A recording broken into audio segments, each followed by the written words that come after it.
The fear are real. Women are afraid of falling for a serial killer. And the men don't want to meet a girl who doesn't look like her profile picture. However, the real danger of dating sites is unique and much sneakier.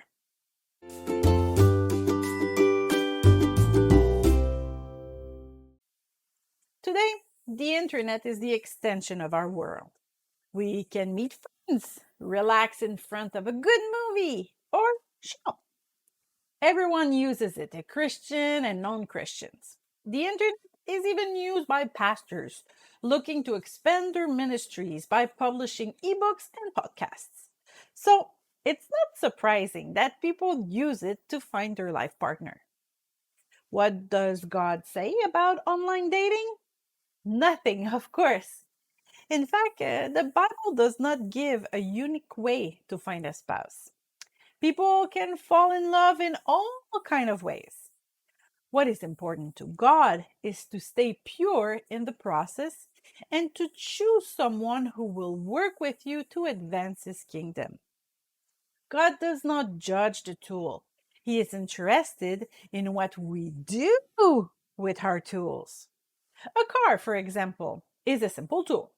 You can use it in a way that is not pleasing to God by going to an erotic store or selling drugs, or you can use it to please God by driving people to church or to testify to people who are not saved. It's the same with the internet. It is only a tool at your disposal to make your life easier. God does not judge the tool. He looks at how you use it. Just as with different tools, there are all kinds of dangers associated with dating sites. For example, we must be careful when exchanging personal data with strangers, even on dating websites that call themselves Christian. We must also be careful when subscribing, as some malicious sites could use financial traps and unethical practices. But the biggest threat of a dating website is isolation. When Christian singles register on a dating site, they often feel guilty about doing so. This method is put down by many religious Christians, so the singles are ashamed and keep their requests hush hush. Now, secrets makes the best garden for the enemy. In nature, predators do not attack whole herds. They sow division, then they isolate the victim. Alone, the victim then has no chance, and the enemy does the same to the children of God. It is not a sin to use Christian dating sites. So begin by refusing shame or judgment, no matter where it comes from. Then find a strong, faithful Christian and openly share with them your steps. Choose to be accountable to them and keep them informed of your dates. Show them your profile and ask for advice. Calculate the time you invest on these sites and make sure that you spend more time in God's presence than searching profiles. And do not hide. In fact, isolation is a danger that is not unique to dating sites.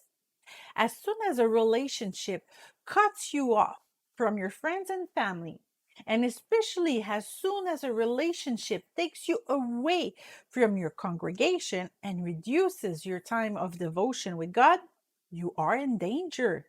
No matter the method you use to find one that made your heart beat faster. To remain pure in your quest and ensure that you always keep God at the forefront, you must be transparent and accountable, especially when using dating websites.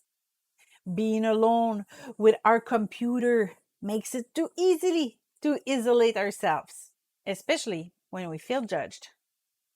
Therefore, I wish to conclude with a warning to the Christians who are too religious. The use of dating sites is not a sin. If you continue to judge singles who are thinking of using them, you are responsible for their isolation.